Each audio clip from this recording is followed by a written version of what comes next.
നമസ്കാരം. ഇക്കഴിഞ്ഞ 2 ദിവസങ്ങളിൽ സാമൂഹ്യ മാധ്യമങ്ങൾ ശ്രദ്ധിച്ച പ്രേക്ഷകർ ഒന്ന് അമ്പരന്ന് കാണും. കാരണം കേരള ബി ജെ പി ഘടകത്തിൽ തിരഞ്ഞെടുപ്പ് സംബന്ധമായി ചില ഫണ്ട് തിരിമറികൾ നടന്നു എന്നും 3 പേർക്കെതിരെ പാർട്ടി അച്ചടക്ക നടപടിയെടുത്തു എന്നും ആദ്യം ഒരു കോണിൽ നിന്ന് ചില സൂചനകളായി പേര് പറയാതെ തൊട്ടും തലോടിയും മാരാർജി ഭവൻ മൊത്തമായി കല്ലോട് കല്ലിളക്കിക്കൊണ്ട് പോകാത്തത് ഭാഗ്യമെന്നുള്ള രീതിയിൽ പരിഹാസ പോസ്റ്റുകൾ. അത് വന്നു തുടങ്ങിയത് ദൗർഭാഗ്യകരമായിട്ടുള്ളൊരു കാര്യം. ബി ജെ പി അനുഭാവം പ്രകടിപ്പിക്കുന്ന ചില സാമൂഹ്യ മാധ്യമ ഹാൻഡിലുകളിൽ നിന്ന് യൂട്യൂബുകളിൽ നിന്നുമാണ് ഈ വാർത്തയുടെ ഒരു ബഹിർസ്ഫുരണം ആരംഭിക്കുന്നത്. അത് മുഖ്യധാരാ മാധ്യമങ്ങൾ ഏറ്റെടുക്കുന്നതിന് മുമ്പ് തന്നെ സാമൂഹ്യ മാധ്യമങ്ങളിലെ പ്രമുഖ മാധ്യമങ്ങൾ വളരെ ഒരു ദശാബ്ദമായി തന്നെ ഒരു ദശാബ്ദകാലമായി സാമൂഹ്യ മാധ്യമത്തിൽ നിറഞ്ഞു നിൽക്കുന്ന എല്ലാ സാമൂഹ്യ മാധ്യമങ്ങളിലും പ്രത്യേകിച്ച് യൂട്യൂബിൽ വളരെയധികം പ്രചാരമുള്ള ഒരു മാധ്യമം ഏറ്റെടുക്കുകയും ആ മാധ്യമത്തിലൂടെ മറ്റ് ചില മാധ്യമങ്ങളിലൂടെ അതിനുശേഷവും ആരിൽ നിന്നാണ് തുടക്കമെന്നുള്ള ഒരു കാലഘടന സമയക്രമം സംബന്ധിച്ചൊരു തർക്കം വേണമെങ്കിൽ നമുക്ക് ഉന്നയിക്കാം. എന്നിരുന്നാൽ പോലും ഈ പ്രമുഖ മാധ്യമമാണ് ഏറ്റവും കൂടുതൽ പ്രചാരം നേടിയത്.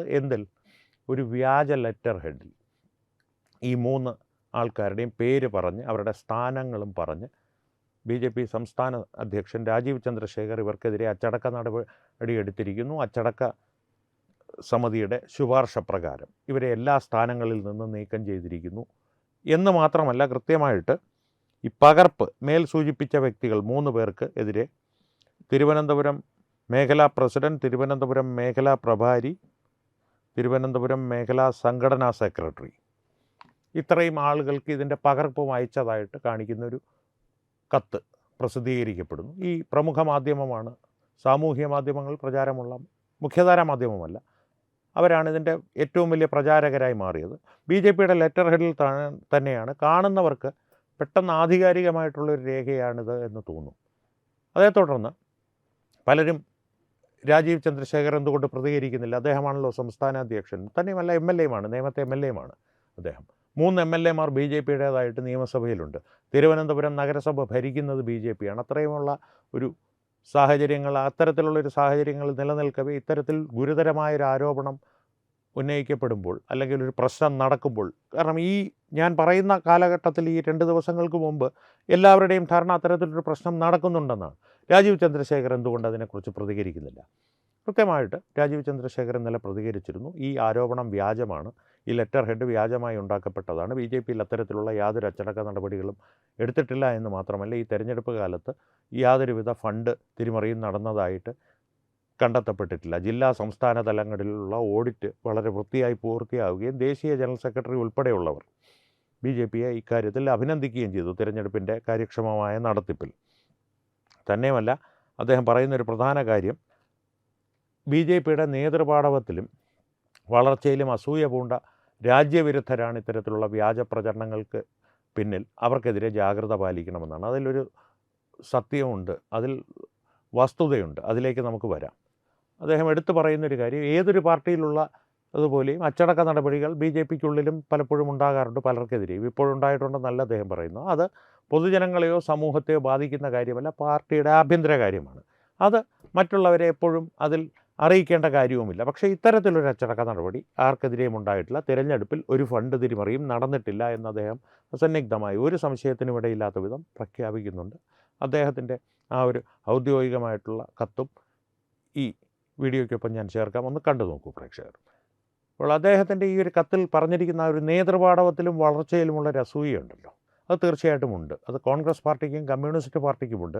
അതിനുമപ്പുറം കോൺഗ്രസ് പാർട്ടിക്ക് വേണ്ടി കുഴലൂതുന്ന, ഇപ്പോഴത്തെ കാലത്ത് കോൺഗ്രസ് പാർട്ടിക്ക് വേണ്ടി കുഴലൂതുന്ന മാധ്യമങ്ങളാണ് പ്രസക്തം. കമ്മ്യൂണിസ്റ്റ് പാർട്ടിക്ക് വേണ്ടി കുഴലൂതുന്ന മാധ്യമങ്ങൾ ചത്ത കുതിരയെ റേസിനോടിക്കാൻ നോക്കുന്ന ആളുകളാണെന്നുള്ളത് മാത്രം നമുക്ക് പറയുവാൻ സാധിക്കുകയുള്ളൂ. കോൺഗ്രസ് പാർട്ടിക്ക് വേണ്ടി കുഴലൂതുന്ന, എന്നാൽ ദേശീയതയോടൊപ്പമെന്ന് ഭാവിക്കുന്ന ചില സാമൂഹ്യ മാധ്യമങ്ങളിലെ പ്രമുഖരാണ് ഇക്കാര്യത്തിൽ പ്രധാനമായും മുന്നിട്ട് നിൽക്കുന്നത്.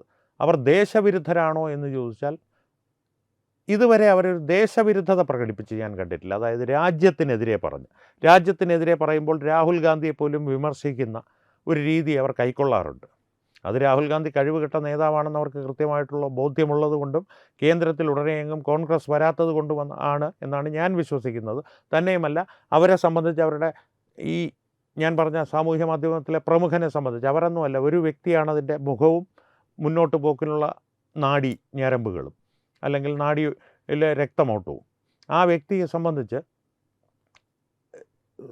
അദ്ദേഹത്തിൻ്റെ യൂട്യൂബ് ചാനൽ മുന്നോട്ട് പോകണമെങ്കിൽ കാണികൾ വേണമല്ലോ. ആ കാണികൾ പ്രധാനമായും സംഘപരിവാർ അനുഭാവികളാണ്. സംഘപരിവാർ അനുഭാവികളെ സൂചിപ്പിക്കുവാൻ നരേന്ദ്രമോദി ഉഗ്രനാണ്,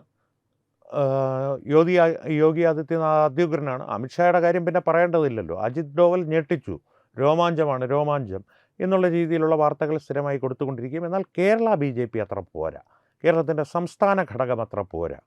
RC വന്നപ്പോൾ, രാജീവ് ചന്ദ്രശേഖർജി സംസ്ഥാന അധ്യക്ഷനായി സ്ഥാനമേറ്റപ്പോൾ ഒരുപക്ഷെ RCയുടെ ഒരു പശ്ചാത്തലമൊക്കെ കണ്ട് എന്തെങ്കിലുമൊക്കെ പ്രതീക്ഷിച്ചോ, അല്ലെങ്കിൽ നമുക്കും ഗുണമുണ്ടാകും എന്നുള്ള രീതിയിലായിരിക്കും RCയെ തുടക്കത്തിൽ വളരെ കാര്യമായി തന്നെ പുകഴ്ത്തിയിരുന്നു.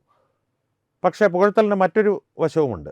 ഇദ്ദേഹം കേരളത്തിലെ BJP നേതാക്കളെ ആരെങ്കിലും പുകഴ്ത്തുന്നുണ്ടെങ്കിൽ അത് 3 കാരണങ്ങൾ കൊണ്ടാകാം. 3-1 കാരണം കൊണ്ടാകാമെന്നാണ് ഞാൻ വിശ്വസിക്കുന്നത്. ഒന്നാമത്തെ കാരണം അദ്ദേഹത്തിന് എന്തെങ്കിലും ഗുണമുണ്ടാകുമെന്നുള്ള പ്രതീക്ഷ. രണ്ടാമത്തെ കാരണം വ്യക്തിപരമായിട്ടുള്ള അടുപ്പം, അത് വളരെ വിരളമായി അദ്ദേഹം ചെയ്യാറുള്ളൂ. മൂന്നാമത്തതും ഏറ്റവും പ്രധാനപ്പെട്ടതുമായിട്ടുള്ള കാര്യം ഉയരത്തിൽ കൊണ്ടുപോയി തള്ളിയിടുക എന്നുള്ളത്. ശോഭാ സുരേന്ദ്രനെ പോലുള്ള നേതാക്കളെ വളരെയധികം പുകഴ്ത്തി ഒരു ആരോപണം അവർക്കെതിരെ വരുന്ന അവസരത്തിൽ പൂർണ്ണമായും അവരെ കൈവിട്ട് പടിക്കൽ കൊണ്ട് കലമിട്ടുടച്ചു ശോഭ എന്നുള്ള രീതിയിലുള്ള വാർത്ത ചെയ്യുന്ന വ്യക്തിയാണ് അദ്ദേഹം. അതിനു മുമ്പ് പാലക്കാട് പിടിച്ചെടുത്തു ശോഭയിൽ നിന്ന് പടിക്കൽ കൊണ്ട് കലമുടച്ചു ശോഭ എന്നതിലേക്ക് എത്തുവാൻ അദ്ദേഹത്തിന് വേണ്ടി വന്നത് ആഴ്ചകൾ മാത്രമാണ്.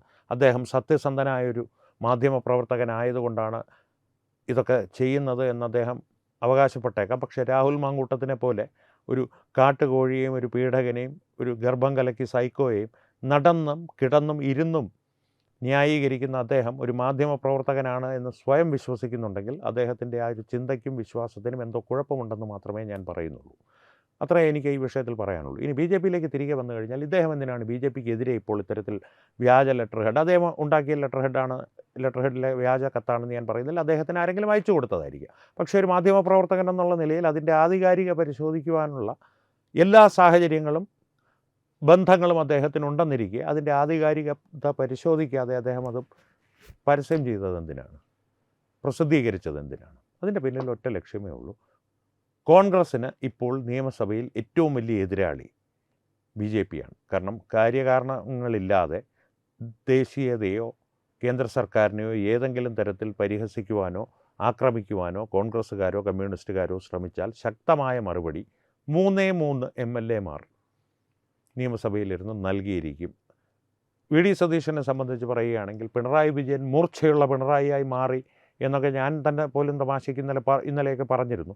എന്നിരുന്നാൽ പോലും പിണറായി ഉന്നയിക്കുന്ന എല്ലാ ആരോപണങ്ങൾക്കും ചോദിക്കുന്ന ഏത് ചോദ്യങ്ങൾക്കും പിണറായിയെ, തമിഴിൽ ഒരു ചൊല്ലുണ്ട് ഇപ്പോഴത്തെ ആധുനിക തമിഴിൽ, ലെഫ്റ്റ് ഹാൻഡിലെ ഡീൽ പണിയിടുവാന്ന്, ഇടം കൈ കൊണ്ട് തട്ടിക്കളയുന്നത് പോലെ പിണറായിയെ കൈകാര്യം ചെയ്യാൻ VD സതീശനറിയാം. ആ കൈകാര്യം ചെയ്യാനുള്ള ഒരു എളുപ്പമുണ്ടല്ലോ, ഈസ് ഓഫ് ഹാൻഡിലിങ്, ആ ഒരു ഹാൻഡിലിങ് ഈസ്നെസ് BJPയുടെ കാര്യത്തിൽ സതീശന് ലഭിക്കുന്നില്ല. സതീശന് മാത്രമല്ല, ഭരണപക്ഷത്തിനും പ്രതിപക്ഷത്തിനും ലഭിക്കുന്നില്ല. തന്നെയുമല്ല, ഈ 3 നിയമസഭാ സീറ്റുകൾ, അതിനോടൊപ്പം തന്നെ തിരുവനന്തപുരം നഗരസഭയുടെ ഭരണം, ജില്ലാ തലങ്ങളിൽ പലയിടങ്ങളിലും BJP തദ്ദേശ സ്വയംഭരണ സ്ഥാപനങ്ങളിലേക്കുള്ള തിരഞ്ഞെടുപ്പിലും നിയമസഭാ തിരഞ്ഞെടുപ്പിലും നടത്തിയ മുന്നേറ്റങ്ങൾ, സീറ്റ് 3 കിട്ടിയുള്ളെങ്കിലും പലയിടങ്ങളിലും BJPയുടെ മുന്നേറ്റം ഞെട്ടിപ്പിക്കുന്നതാണ്. പ്രത്യേകിച്ച് ചില പ്രത്യേക നിയോജക മണ്ഡലങ്ങൾ ഈ കഴിഞ്ഞ നാൾ വരെ B ക്ലാസ് മണ്ഡലങ്ങളായി പാർട്ടി നേതൃത്വം തന്നെ, അല്ലെങ്കിൽ പാർട്ടിയുടെ വിശകലന വിദഗ്ധർ തന്നെ തരംതിരിച്ചിരുന്ന ചില മണ്ഡലങ്ങൾ A ക്ലാസോ A+ മണ്ഡലങ്ങളോ ആയി മാറി, വിജയസാധ്യതയേറെയുള്ള മണ്ഡലങ്ങളായി മാറിക്കഴിഞ്ഞതും ഒക്കെ BJPയുടെ രാഷ്ട്രീയ എതിരാളികളെ ഞെട്ടിക്കുന്നുണ്ട്. പിന്നെ മാധ്യമപ്രവർത്തകരെ സംബന്ധിച്ച് പറയുകയാണെങ്കിൽ എന്ത് ദേശീയതയോടൊപ്പമാണ് താനെന്ന് പ്രഖ്യാപിച്ചാലും തങ്ങളെന്ന് പ്രഖ്യാപിച്ചാലും അടിസ്ഥാനപരമായിട്ട് BJP വളരുമോ എന്നുള്ളൊരു ഭയം അവരുടെ ഉള്ളിലുണ്ട്. കാരണം ഈ മൂന്നാമതൊരു ശക്തി, പ്രത്യേകിച്ച് BJPയെ പോലെ ദേശീയതയിൽ അടിയുറച്ച് വിശ്വസിക്കുന്ന, അത് മാർഗരേഖയാക്കി മാനദണ്ഡമാക്കി പ്രവർത്തന മാനദണ്ഡമാക്കി മുന്നോട്ട് പോകുന്നൊരു രാഷ്ട്രീയ കക്ഷിയിൽ നിന്ന് കമ്മ്യൂണിസ്റ്റ് പാർട്ടിയിൽ നിന്നോ കോൺഗ്രസ്സിൽ നിന്നോ ലഭിക്കുന്ന ഗുണങ്ങൾ ലഭിക്കുവാൻ പ്രയാസമാണ് മാധ്യമങ്ങളെ സംബന്ധിച്ച്. നരേന്ദ്രമോദി തന്നെയാണ് ഏറ്റവും വലിയ ഉദാഹരണം. മൻമോഹൻ സിംഗിൻ്റെ കാലത്ത് പ്രധാനമന്ത്രിയുടെ വിമാനത്തിൽ സഞ്ചാര സ്വാതന്ത്ര്യവും വീഞ്ഞും അപ്പവും മുട്ടയും മട്ടനും എല്ലാം അടിച്ച് നടന്നിരുന്ന മാധ്യമപ്രവർത്തകരെ പൂർണ്ണമായും അദ്ദേഹം ഒഴിവാക്കി. അത്തരത്തിലുള്ളൊരു സഞ്ചാര സ്വാതന്ത്ര്യമോ ഒരു ആക്സസോ BJPയുടെ ഒരു നേതാവും ഒരു മാധ്യമപ്രവർത്തകനും നൽകാറില്ല.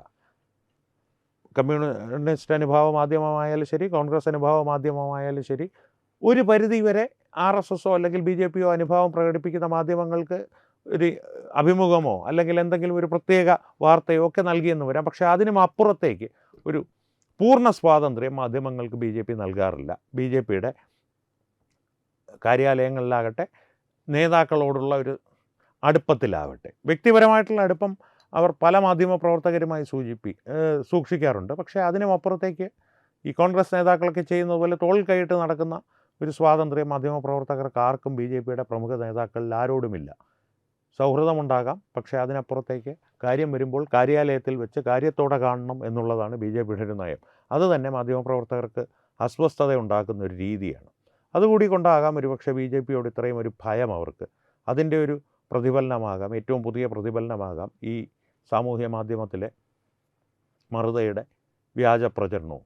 എന്താണ് എന്നുള്ളത് വരും ദിവസങ്ങളിൽ കാത്തിരുന്ന് കാണാം. കാരണം ഇനി ഇത്തരം പ്രചരണങ്ങളുമായി മുന്നോട്ട് പോയാൽ നിയമ നടപടി സ്വീകരിക്കും, ശക്തമായ നിയമ നടപടി സ്വീകരിക്കുമെന്നാണ് രാജീവ് ചന്ദ്രശേഖർ നൽകിയിരിക്കുന്ന മുന്നറിയിപ്പ്. അപ്പോൾ ഈ വിഷയത്തെ സംബന്ധിച്ച് പ്രേക്ഷകരുടെ അഭിപ്രായങ്ങൾ, ഈ വ്യാജ ലെറ്റർ ഹെഡ് ആദ്യം നിങ്ങൾ കണ്ടപ്പോൾ നിങ്ങളിത് വിശ്വസിച്ചിരുന്നു? നിങ്ങളുടെ ആദ്യ പ്രതികരണം എന്തായിരുന്നു? ഇപ്പോൾ ഇത് വ്യാജമാണെന്ന് വെളിപ്പെട്ട സ്ഥിതിക്ക് ഈ വിഷയത്തോടുള്ള നിങ്ങളുടെ പ്രതികരണം എന്താണ്? അവയെല്ലാം കമൻറ്റുകളിലൂടെ ഞങ്ങളുമായി പങ്കുവയ്ക്കുക. ഒപ്പം വീഡിയോ ലൈക്ക് ചെയ്യുക, നിങ്ങളുടെ പ്രിയപ്പെട്ടവരുമായി ഷെയർ ചെയ്യുക. ഏറ്റവും പ്രധാനപ്പെട്ട കാര്യം, തത്വമയി ന്യൂസിൻ്റെ യൂട്യൂബ് ചാനൽ നിങ്ങൾ ഇതുവരെ സബ്സ്ക്രൈബ് ചെയ്തിട്ടില്ലെങ്കിൽ തീർച്ചയായും സബ്സ്ക്രൈബ് ചെയ്യുക.